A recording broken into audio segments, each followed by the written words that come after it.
ہر طرح کی تعریف اللہ سبحانہ و تعالیٰ کے لیے ہے جو رب ہے تمام جہانوں کا، اور جس کے اختیار میں ہم سب کی جان ہے، اور بالآخر ہم سب کو اسی کی طرف لوٹ کر جانا ہے۔ کروڑوں درود و سلام نبی کریم صلی اللہ علیہ وسلم کی ذات اقدس پر، کہ جنہوں نے بھٹکی ہوئی انسانیت کو ایک ایسا صراط مستقیم عطا کیا کہ جس پر چلنے کا انعام اللہ کے یہاں وسیع جنتیں ہیں۔ میرے لیے یہ سعادت کی بات ہے کہ تیسری بار UMT میں حاضر ہونا ہو، اور پھر ایک ایسے سینسیٹیو ٹاپک کے اوپر کہ جہاں پہ غیر سرکاری تو کیا سرکاری ادارے بھی بات کرنے سے کترا رہے ہیں۔ ایسے میں اللہ سبحانہ و تعالیٰ کی توفیق سے آپ لوگوں نے جو ہمت کی ہے یہ قابل ستائش ہے۔ مبارکباد کے مستحق ہیں وہ کہ جو آج اس حال میں بیٹھے ہیں محض اس درد کو لے کے کہ فلسطین میں ہمارے بہن بھائی شہید ہو رہے ہیں۔ آپ لوگ مبارکباد کے مستحق ہیں۔ اللہ کے فرشتے آپ لوگوں کے اوپر اپنی سلامتیاں نازل فرما رہے ہوں گے۔ اللہ سبحانہ و تعالیٰ نے جب حضرت آدم کی تخلیق کا اظہار فرشتوں سے کیا تو فرشتوں نے کہا کہ اللہ سبحانہ و تعالیٰ جی ہم تو آپ کی حمد و ثنا اور ستائش کے لیے کافی نہیں ہیں۔ تو اللہ سبحانہ و تعالیٰ نے ارشاد فرمایا کہ انی اعلم ما لا تعلمون، دیکھو میں جو جانتا ہوں وہ تم نہیں جانتے۔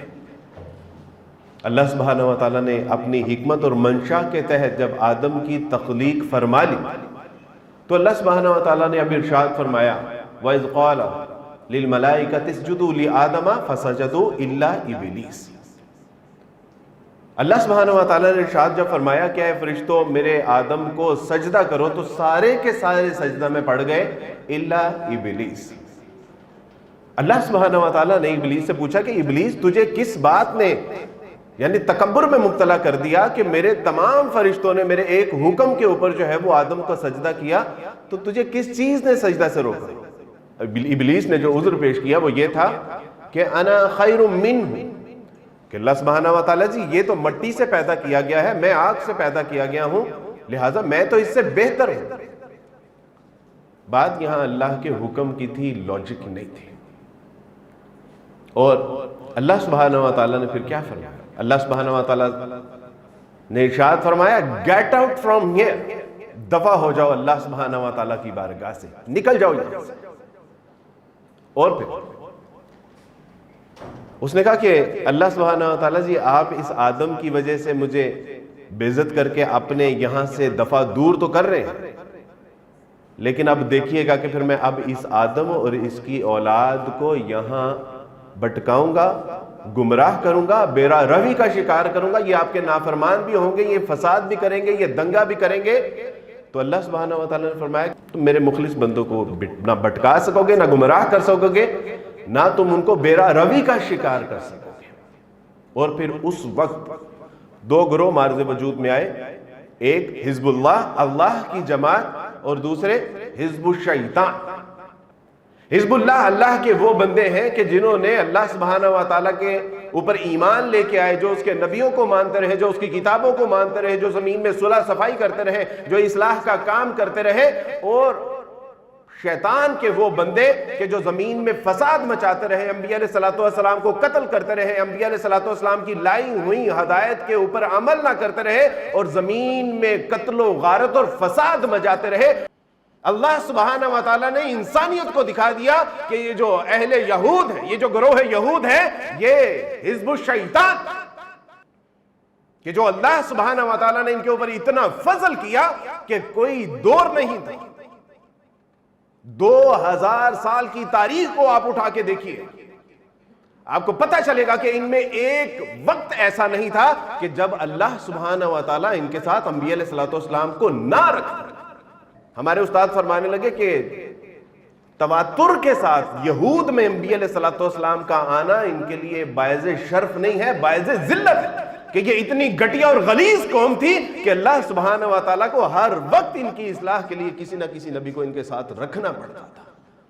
اللہ سبحانہ و تعالیٰ نے شروع میں بھی دو، ایک نبی اور ایک رسول عطا فرمائے، موسیٰ علیہ السلام اور ہارون، اور آخر میں بھی دو جلیل القدر نبی مسیح علیہ السلام اور یحییٰ علیہ السلام لیکن اس کے باوجود ان کی نافرمانیاں اتنی کہ انبیاء علیہ السلام کو، مسیح علیہ السلام سے زندہ بائبل کہتے کہ کیا تم وہی گروہ نہیں ہو، یہود کو مخاطب کر کے کہتے ہیں کہ تم وہی گروہ نہیں ہو کہ جنہوں نے یحییٰ کو قربان گاہ کے درمیان قتل کر دیا تھا؟ کیا تم وہی گروہ نہیں ہو کہ جو یتیم بچے اور بیواؤں کے گھروں کے اوپر قبضہ کرتے ہیں؟ کیا تم وہی گروہ نہیں ہو کہ جو اللہ کی نافرمانیاں کرتے ہیں؟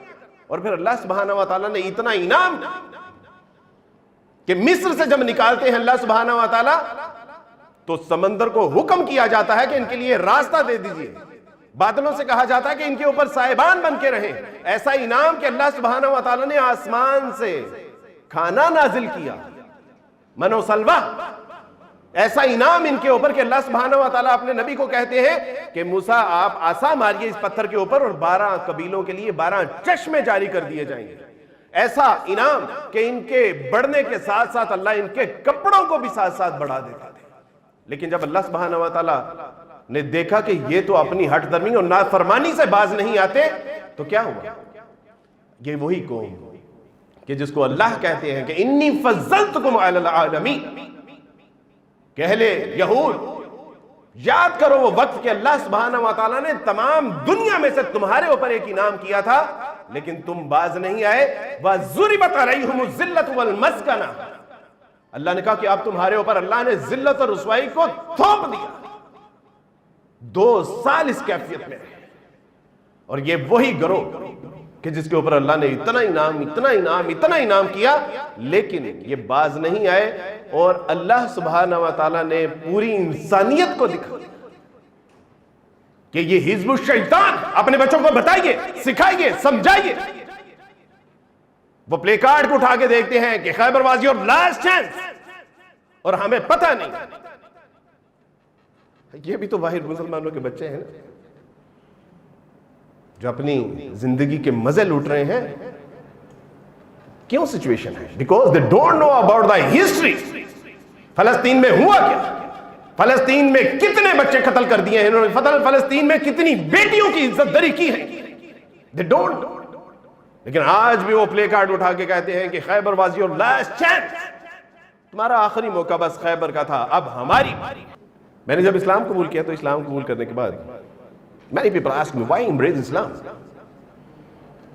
جبکہ دنیا میں 4,500 مذاہب ایگزسٹ کرتے ہیں، why embrace Islam؟ میں نے ان سے کہا کہ اسلام میں جو concept of the singularity ہے، جو توحید کا تصور پایا جاتا ہے، جو تصور توحید، عقیدہ توحید، اور وہ خالق بھی ہے، مالک بھی ہے، رازق، وہ وحدہ و یکتا ہے، وہ کسی کا محتاج نہیں ہے، نہ وہ کسی سے پیدا ہوا اور اس جیسا کوئی نہیں ہے۔ there is no God but اللہ سبحانہ و تعالی، اس کی کوئی مثال نہیں۔ اللہ لا الہ الا هو الحی القیوم۔ many people ask me why embrace Islam؟ 4,500 مذاہب ایگزسٹ کرتے ہیں، صرف اسلام ہی کیوں؟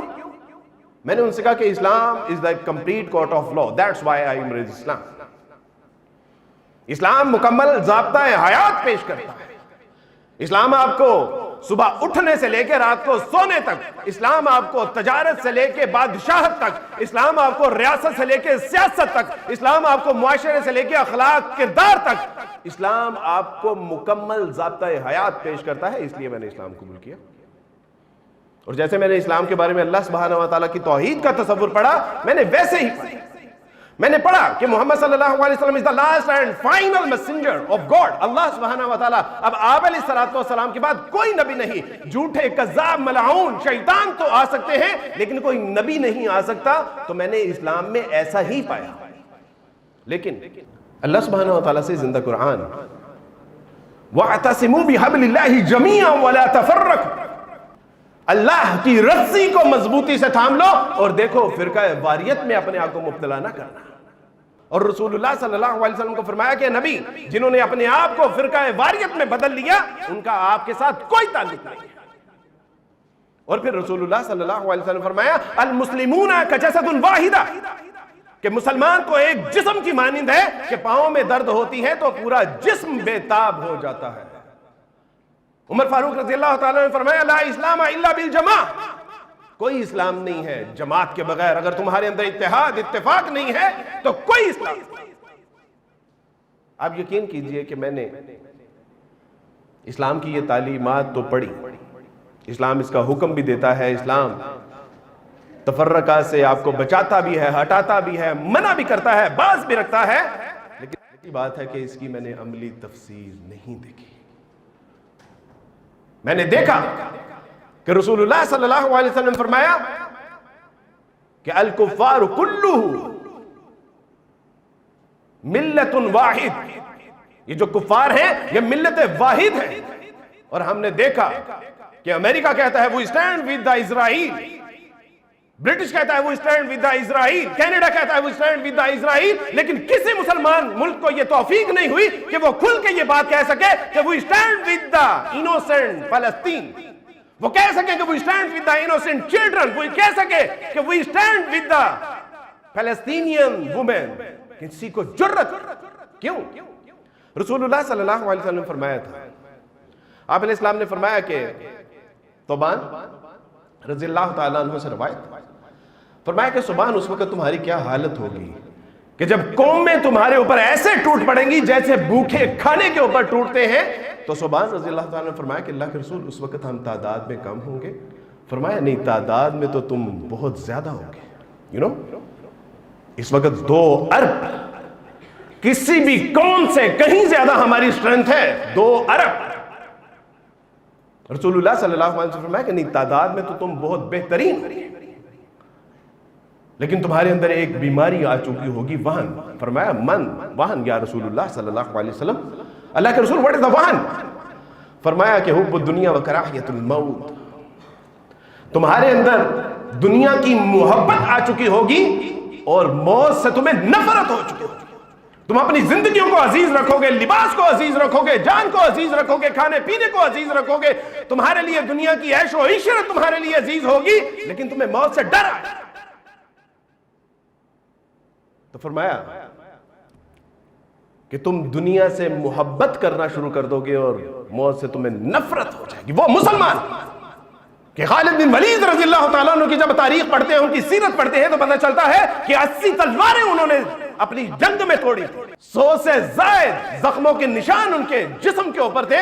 وہ کہتے ہیں کہ موت سے ڈرنے والوں، میرے کان کھول کے بات سن لو کہ موت وہ نہیں ہے کہ جو دشمن کے ساتھ لڑنے سے بڑھنے سے جنگ و جدل سے آتی ہے، موت تو وہ ہے جو اللہ کے حکم سے آتی ہے۔ میں 80 سے زیادہ تلواریں جنگ میں توڑ چکا ہوں، 100 سے زیادہ اپنے جسم پہ زخم کھا چکا ہوں، لیکن دیکھو موت مجھے پھر بھی میرے گھر کے بستر پہ آ رہی ہے۔ بے غیرتی کی زندگی سے بہتر ہے کہ انسان غیرت کی موت مر جائے۔ آج 57 ممالک بے حسی اور بے بسی کی تصویر پیش کر رہے ہیں، کہاں ہے؟ نحن مسلمون، نحن متحدون، نحن مومنون۔ نہیں، ہم نہ متحد ہیں، نہ مومن ہیں، نہ مسلم ہیں۔ We are the hypocrites, all of them۔ یہ منافقت کا ہے۔ اور سچی بات یہ ہے